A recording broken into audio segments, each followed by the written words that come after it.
Good evening. The success of Robert Altman's Hollywood satire, The Player, really thrilled his fans.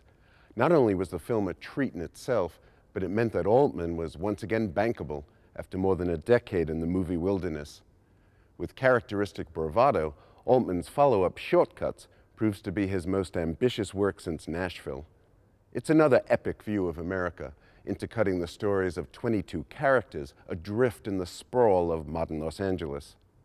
While Nashville is one of modern cinema's great originals in every sense of the word, Short Cuts is actually an adaptation.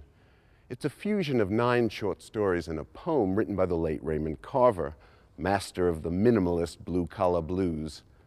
On the whole, Short Cuts has had a rapturous critical reception in America, but there have been dissenting voices. Inevitably, some Carverites find the film's tone untrue to the originals.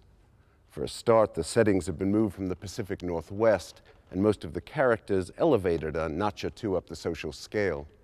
More daringly, characters from different stories now meet and interact in the diners, hospitals, and bakeries of suburban LA. But Tess Gallagher, Carver's widow and literary executor, passionately defends the picture against the purists. And Gore Vidal remarked after seeing Short Cuts, so the reason they've never found the great American novel is that it turned out to be a film. Moving Pictures decided to focus on one of the Carver stories, Jerry and Molly and Sam, used by Altman and his screenwriter Frank Barheit. We traced its journey from prose on the page to its place in a rich new cinematic mosaic.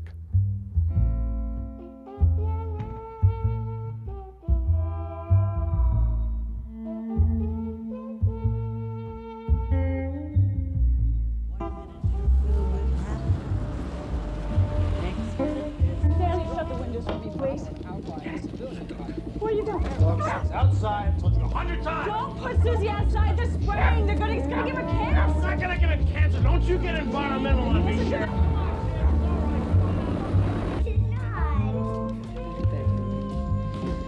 Stormy. I got Chad tonight, you know. Want to join us?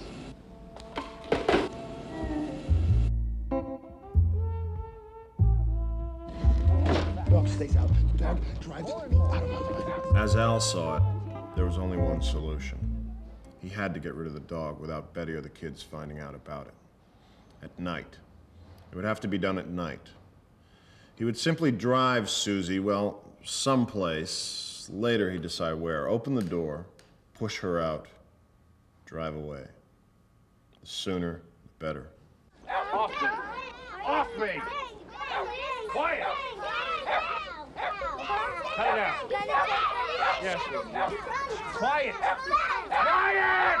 The dog, you know, as far as my character goes, I think knows everything. The dog knows all about any affairs. The dog knows every thought in my head. That's the way I acted with that dog, is that dog was my conscience, my little Jiminy Cricket barking at me all the time. So that's why it was driving him crazy. And that's why he could not deal with the dog being in the house. My character, who was Betty in the film, and Jill in the short story Jerry, Molly, and Sam. She's basically on 2 pages of the short story. The character that Tim Robbins plays in Short Cuts comes to her. They're lovers. I can't think of anything but you. Not at work, not at the trial, just you. I think I'm getting serious. Yeah, I want to be with you, too. She pulled his face to hers and kissed him on the forehead and then the lips. She turns slightly on his lap and says, "No, don't move, Al." The fingers of both hands suddenly slipping around the back of his neck and gripping his face at the same time. His eyes wobbled around the room an instant, then tried to focus on what she was doing. She held his head in place with her strong fingers. With her thumbnails, she was squeezing out a blackhead to the side of his nose. "Sit still," she said. "No." He said, "Don't stop. Not in the mood for that." "I almost have it. Sit still," I said. "There, look at that." Got it. Oh, Christ. I think it's broken. What thing did it come up? Would you let me sleep? How am I gonna explain this? What is it, broken? Yeah. Jesus, how am I gonna explain this? Jesus. Okay. All right, kids. Crack. Kids. Okay. What? Doc knows. I know. Okay. I felt all along that Ray's stories were what they were, and that something new was going to happen, a new making here. And I was much more interested in that new making than I was in a protective capacity. I wasn't doing Dragon Lady for Ray's work. Shut up! King is gone. Close the gate when you go. I don't want Susie to get out. You might get run over. I hear people say, well, they're all losers. You know, there's nobody in there you can like, really. Well, on the contrary, there isn't anybody that I dislike, including Gene Shepard, because I think he's complex. Susie, come on, boy. Come on. All right, now you go run away. We don't want you anymore. Run away. We don't want you anymore. Go ahead. Hey, sniff this. Look at that. All right. Go get it.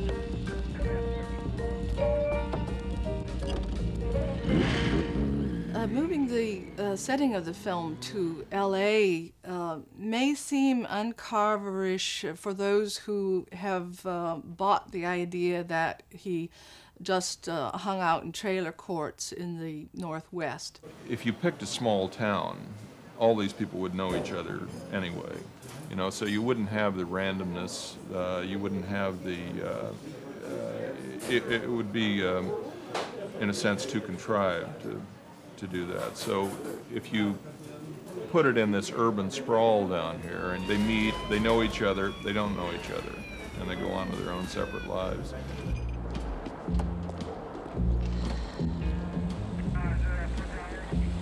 I don't think you can really set anything in LA without having some representation of the police force out there. It allowed an opportunity to personalize these men we see when we're in Los Angeles on their motorcycles in their very tight-fitting costumes and their sunglasses and their swagger. I'll let you go with a warning this time, ma'am. You're driving too slow. Just as dangerous as driving too fast. Can I go now? No, ma'am.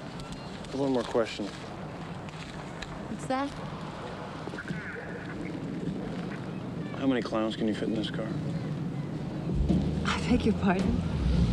How many clowns can you fit in this car, ma'am? Why'd you take my phone number? Well, you never know when you might need the services of a clown, ma'am. You have children? No, ma'am. I can use some cheering up from time to time myself, ma'am. Being a cop isn't easy. You have a nice day now. I think going to either Carver or Altman and truffle hunting for compassion is a kind of wrong-headed safari. What you should do is you should go out with the kids, put up some signs, offer a reward, not too much. Who's Remember, it's a Claire the dog. Clown Kane? What are you doing looking in my pockets? What are you doing with her driver's license and telephone number? You want to know? I'll tell you. Claire Kane, a.k.a. the Clown, is a bunco artist wanted in 3 states. I have her phone number because I'm running a sting operation. Now you know. And now, unfortunately, I have compromised your safety and the children's safety. Are you happy now?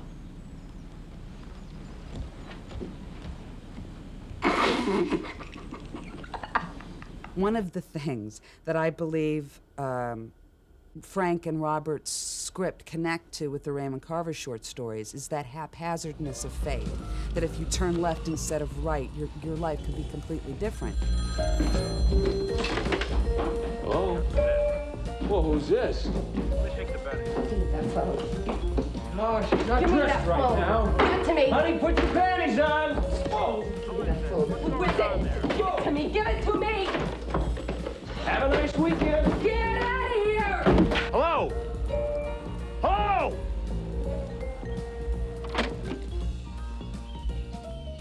Hello, Betty Weathers.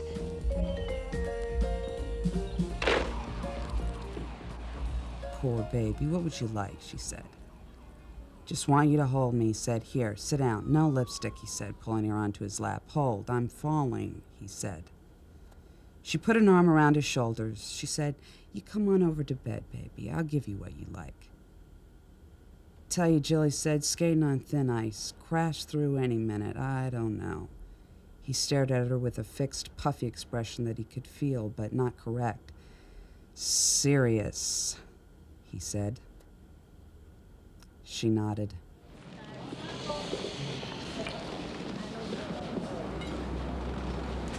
What's that?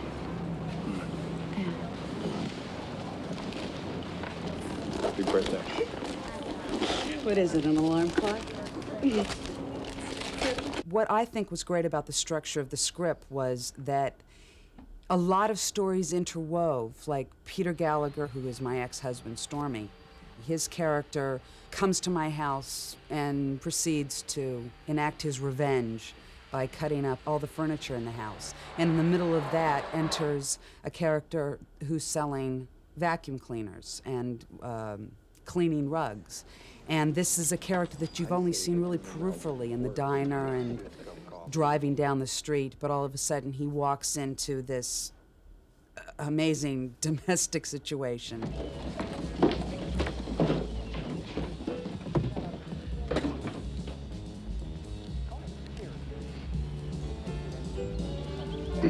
Well, I can see you've had some kind of problem here.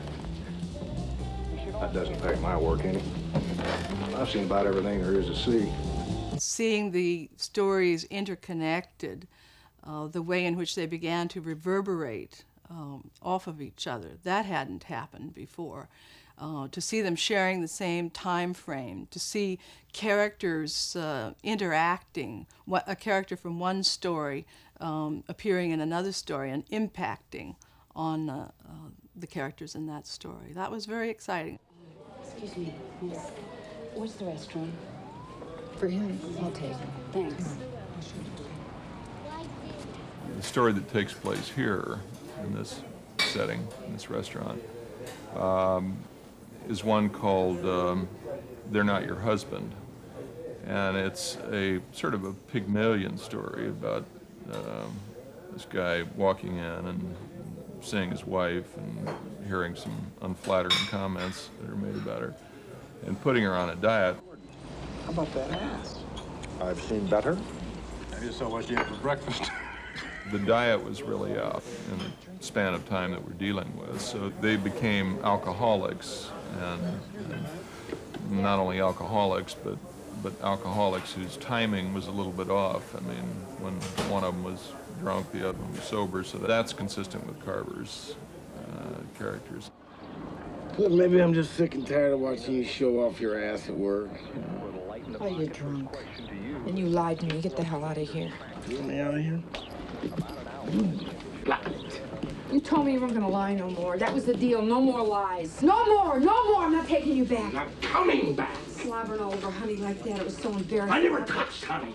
I didn't say you touched her. I said you slobbered on her. How come you don't wear your wedding ring to work anymore? Are you such a bullshit artist? You're the one chipping away at our mansion of love, baby. Not me. There was no irony in the stories, in the sense that you're looking down on the characters and you're allowed to think that you're better than they are. These poor schmucks don't know what they're doing. None of that. I mean, you're very quickly brought in to understand that, you know, I think as a careful reader would, that these people's problems are my problems in a sense.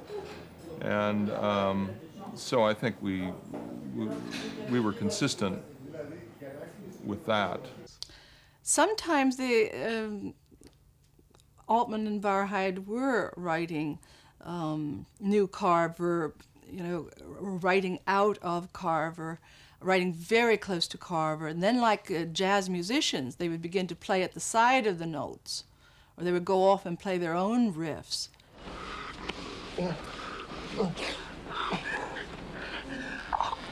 Mommy, Daddy.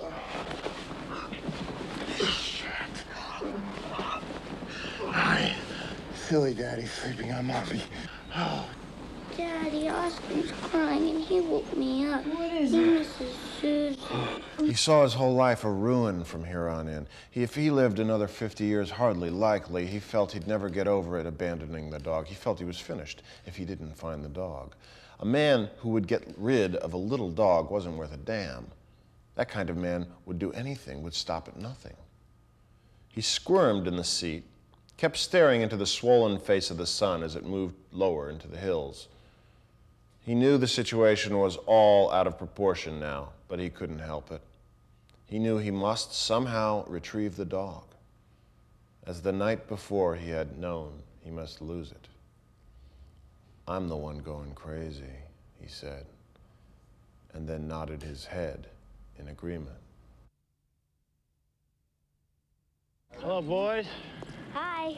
What's the problem? No problem. I'm gonna have to take that dog, though. What? Why? Take, Dad?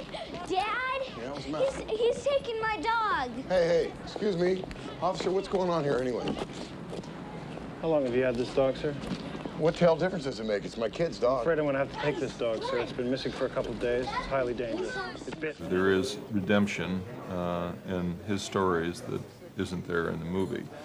But it's because the movie is ongoing. It's because there is no narrator. It's because these people are, you know, living the kind of lives that they're living, which don't permit them to stop and evaluate, which is, I think, you know, true to how things usually are.